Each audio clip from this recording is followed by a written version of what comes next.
Hey guys, I'm Dov, and today I'm back with more Total War Warhammer 2 online action. We're here with High Queen Khalida and the Tomb Kings, and today we're going to be taking on the Foul Beastmen. So let's get to the army compositions.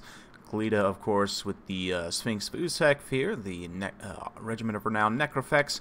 Got a whole bunch of skeletons just to make up a nice cheap line here. Skeleton Spearmen and some Skeleton Warriors.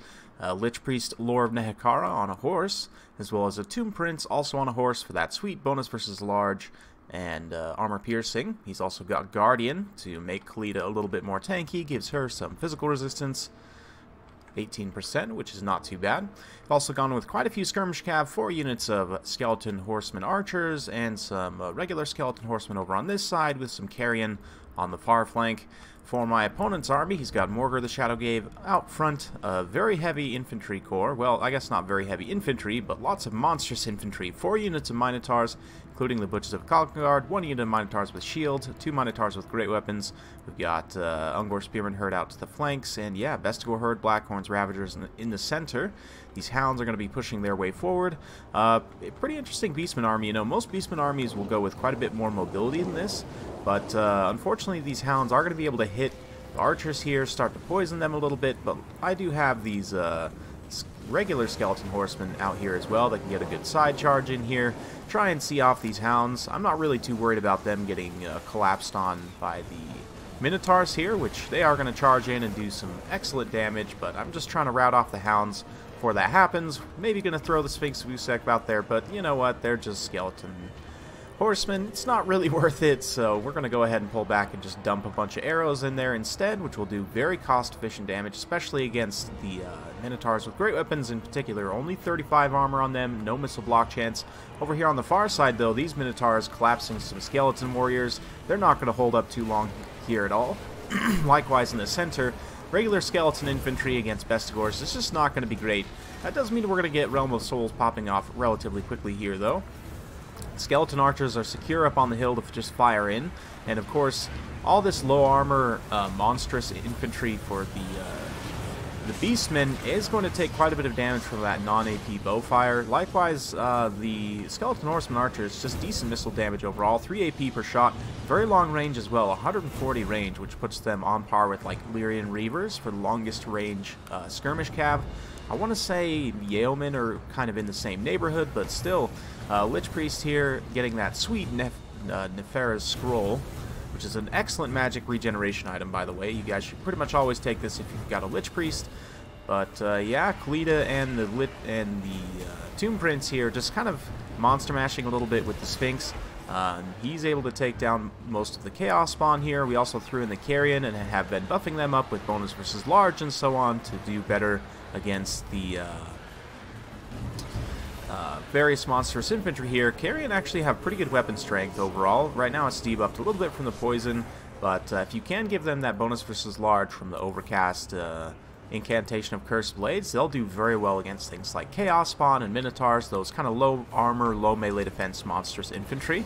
Over here, the Ushabti summons trying to be used to just pin these Minotaurs in place so I can get the archers in a position to provide some Overwatch fire here. They're a little bit out of range of anything important at the moment, but Sphinx Usek with his fire damage and very high melee attack plus bonus versus large is able to get through the 60 melee defense and regeneration of the Butchers. You can see they have taken some pretty substantial damage from that Sphinx. He does hard counter them pretty well, so definitely glad to have him in this particular situation. There's just there's so many Minotaurs. I do sort of run the risk of getting overwhelmed a little bit here, but at the same time, my heroic core is still relatively intact. You can see he's using the shielded Minotaurs. My opponent's sort of been facing them towards the Skeleton Horsemen, using them to pursue. It's not super efficient, but at the same time, you know, better the shielded ones, certainly, than the unshielded ones. They can definitely take a little bit of that missile fire, although on the run back there, when their back is exposed, they'll still take quite a bit of damage from those Skeleton Archer Horsemen. You can see them dropping a model there. Going to be dropping a few more models, so yeah, at this point we're just trying to keep these last few skeleton infantry alive here to support, but they're pretty much done for. Looked like the last of them crumbling away just now, so now it's just the heroes and the big monster trying to stand in this massive wave of Beastmen. Khalida's going to go ahead and poison everyone. all of our opponents, that is. And the skeleton archers still just continuing to fire in. They're just about out of ammo, can start rear charging, and actually, even though they don't have the best melee stats, and their charge bonus is pretty poor as well, they do cause fear at the very least. And so their rear charges will do a pretty good leadership debuff to units which don't have immune to psychology and don't cause fear. Regular Minotaurs, it should be noted, do cause fear, so they're not going to be susceptible to that. But like, for example, these Ungor Spearmen, you know, the other infantry here, the Blackhorns Ravagers, the Bestigor Herd, while they have that immune to psychology from their kind of army-wide frenzy, the Primal Fury, they won't obviously be weak to that, but if you get a good rear charge, you can oftentimes drop their leadership below that threshold to drop the frenzy. And the last of the ammo being used up to pick off one more of those Minotaurs there. A nice little cheeky volley there. And yeah, these Tomb Kings are just going to be continuing to fight here. We're trying to get a good engagement. You can see my Beastman opponent doing a good job of kind of staying tight here. But over here, these Ungor Spearmen were a little bit isolated and, you know, low leadership and everything. We're going to just take them out real quick with the Horsemen. And that is going to sort of draw the rest of the Beastmen forces this way a little bit, which kind of allows me to reunify my heroes and monsters over here. We're going to now go after this Ungor Spearman herd that's a little bit isolated. Right now, the balance power is pretty heavily in my opponent's favor just because Beastmen shenanigans. But yeah, there's still quite a few Minotaurs left, and that is a big danger. With all this infantry support especially, and Morker still has quite a bit of healing cap space left. He is regenerating nicely as well. There's quite a few Bestigor herd also. So yeah. Unfortunately, we weren't quite able to terrify away that Ungor Spearman herd before the main herd arrived. But at this point, we're just about in position to get a nice final engagement here and try and really just bring everything in a full surround. You can see I'm going to try and pull away the Minotaurs from the one side, but my opponent does sort of form up here a little bit. That being said, he paths most things in here, and we are able to get a charge on some of these exposed Minotaurs. And the thing is, these Minotaurs isolated out in the back, I mean, yes, they're fighting crappy, you know, skeleton horsemen who aren't going to do a whole lot. But if the skeleton horsemen can get 5 or 6 unit models surrounding a single Minotaur, it's going to be a bad day for the Beastmen. And the Sphinx doing a quick charge and disengaging as well. I don't want to stay in here for too long. Unfortunately, the Lich Priest is kind of bogged up in here. He's going to take a ton of damage. And likewise, the Tomb Prince also kind of standing and fighting a little bit here. But that does mean that Lita and the Sphinx can also get in here, get some good charges, taking out a few more Minotaurs each. We're also going to buff up Lita to get that sweet bonus versus large from that Overcast incantation of Cursed Blades. So she's got that bonus versus large to be able to fight the Minotaurs. They do rout off that last unit great weapons there. Or, sorry, not the last unit, but one of the units of great weapons. At this point, the Sphinx is just going to go all in straight after the Minotaurs, and we're going to do a massive rear charge with the Skeleton Horsemen. And that should be enough to finish these units off. You can see their leadership breaking for the most part. The Butchers of Kalkengard still online, but the other Minotaurs are all broken off at this point, and most of the infantry support is dwindling as well. The Bestigor herd not really holding up too well. The Sphinx is relatively low, but we've got that incantation of protection. And as long as I can keep getting Winds of Magic with the Lich Priest, we should be able to keep getting those little drip heals from the lore attribute there, that this one here, if I can get moused over it. Maybe not. Anyway, the Lore of Nekara lore attribute just gives that nice little drip feeding, so anytime we cast that Cursed Blades or the Incantation of Protection, we're going to be getting a nice little heal on all of my units, and of course the Incantation of Protection helps mitigate a lot of the damage of these units. At this point, the Butchers of Kalkengard are pretty much routed off, and yeah, there's not a whole lot left for the Beastmen. Morger's still relatively healthy, but we even have some Skeleton Horsemen, some regular Skeleton Horsemen who have been chasing routing units, and they're also in here. So yeah, most of the Beastmen force is breaking at this point. Really only Morger still fighting. We're going to now push in some of the elites to go after him. And yeah, Khalid's got something to say, maybe. Or he'll just get knocked around by all the monsters. But yeah, at this point my opponent chooses to admit defeat, understandably, so very well played. This army is lacking a caster, of course, and I'm not sure if my opponent just forgot or if he planned it that way, but you definitely want to bring a caster. We'll talk a little bit about that in just a second. As far as my build went, definitely glad I brought all these skeleton horseman archers. They did some great work against the minotaurs, a lot of these supporting infantry as well.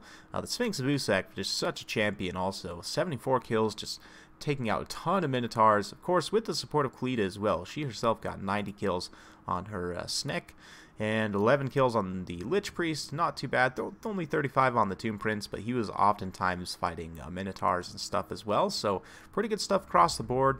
For my opponent, best score cleaning up a lot of kills, as did some of the Ungor Spearmen. I mean, you would expect a lot of kills against a lot of low tier skeletons like this, but the Minotaurs unfortunately just weren't able to take out the high value targets of the Sphinx and High Queen Khalida, which is why I'm not honestly the biggest fan. The shielded ones are not too bad to have a couple of them to be able to push them in specific situations.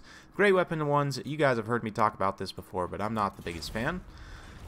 Just the lack of shields there is really punishing, so personally I would say for that build, if you were to cut all the chevrons and just bring, you know, bring it a little bit more basic here.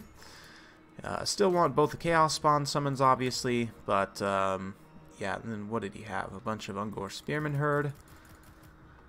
And let's see, Minotaurs with great weapons. Nope, we're going to go with shields. So instead, we're going to go 3 shields and the Butchers of Kalkengard. I still don't think this is necessarily the best build in the world, but we'll kind of play with it a little bit for the time being. If you are going to go with the heavy Minotaur build, Brave Shaman Lore of Wild with this Mantle of Garok here can be pretty good. Granted, it's only a single target ability, which is why I would say you probably want to bring less, honestly. Against the Tomb Kings as well, you might want one of these cheap spells to refresh the vigor of all your units. Viletide might be a pretty good option for that. So this is looking okay.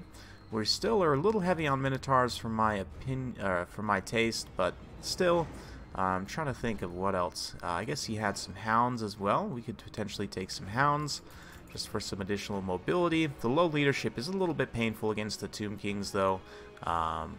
So, like, yeah, it's a little bit tough. I might honestly cut one of these units of Minotaurs just to go a little bit wider with the main army.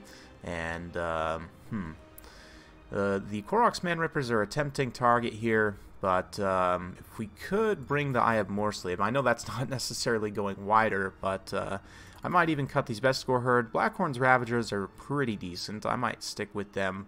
Well, I don't know. I might also just cut down these Ungor Spearman Herd just for cost. Regular spears will do just fine. And then from there, we do want some degree of mobility, maybe some Centaurs with throwing axes for some armor piercing. And again, I'm just feeling a little bit narrow here, so honestly, I think 2 Minotaurs with shields is probably going to be my max for what I would want to do here. I mean, you could potentially take just some more cheap units. I do think that maybe a couple hounds might be useful to try and chase down some skirmish cav, although, you know, regular best score or even the armor pierce, or not best score, Centaurs, the armor piercing best scores might be okay as well. I just, against constructs, it's going to be tough, and that's honestly the biggest issue in this matchup, is trying to take down the constructs.